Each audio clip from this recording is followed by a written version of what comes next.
मुंबई विमानतळाचं तुम्ही उद्घाटन केलं, पण त्याला नाव काय द्यायचं याच्यावरनं सध्या संभ्रम आहे. दिवा पाटील हेच नाव देण्यात येणार आहे का ते नाव बदलण्यात येणार आहे? एकदा तो विमानतळ व्यवस्थितपणे चालू होऊ द्या.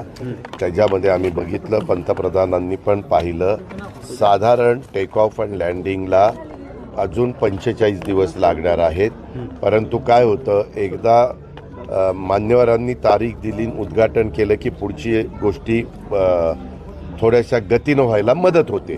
आणि आपल्या मुंबईच्या विमानतळावर खूप मोठा लोड आहे आणि त्याकरता ह्या विमानतळाची गरज होते. ह्याच्यावरच नाही, नायडू साहेब आले होते, आम्ही नायडू साहेबांना वाढवणच्या पण एअरपोर्टच्या बद्दलचा सुतोवाच केला आहे. कारण आपल्याला पुढं तिकडचा पण इंटरनॅशनल एअरपोर्ट करावं लागणार आहे. जोपर्यंत वाढवण बंदर होत आहे त्याला लागतील 3-4 वर्ष, मग ह्यालाही 3-4 वर्ष लागतात एअरपोर्टला.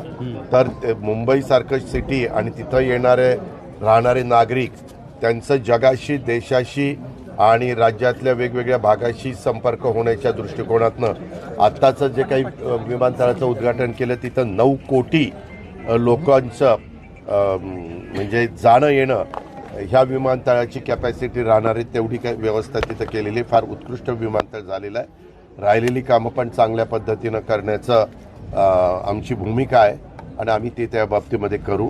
त्याच्या संदर्भामध्ये ज्या काही तिथल्या लोकांच्या भावना आहेत त्या लक्षामध्ये घेऊन योग्य ते कारवाई योग्य ती कारवाई सरकारकडून. नरेंद्र मोदी यांचं नाव द्यावं अशी मागणी आहे. एक मिनिट, त्या अरे ऐका ना बाबा, अरे थांबा ना. तुम्हाला तुम्ही ज्यावेळेस असं बोलता ना त्यावेळेस मी जावं असं तुमच्या मनात असतं त्याच्यावर.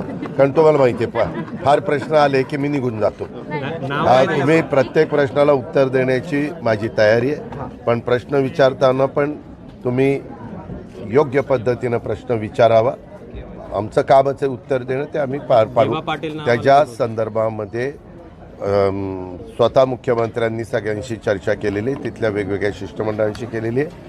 सगळे काल लोकप्रतिनिधी स्टेजवर हजर होते, समोर पण मोठ्या प्रमाणावर गर्दी होती. आणि त्यामध्ये आपण अशा पद्धतीनं ज्यावेळेस मोठी मागणी येते, लोकांचं त्या डिमांड येते, त्यावेळेस आपण जनतेचा विचार करूनच, बहुमताचा विचार करूनच निर्णय घेत असतो.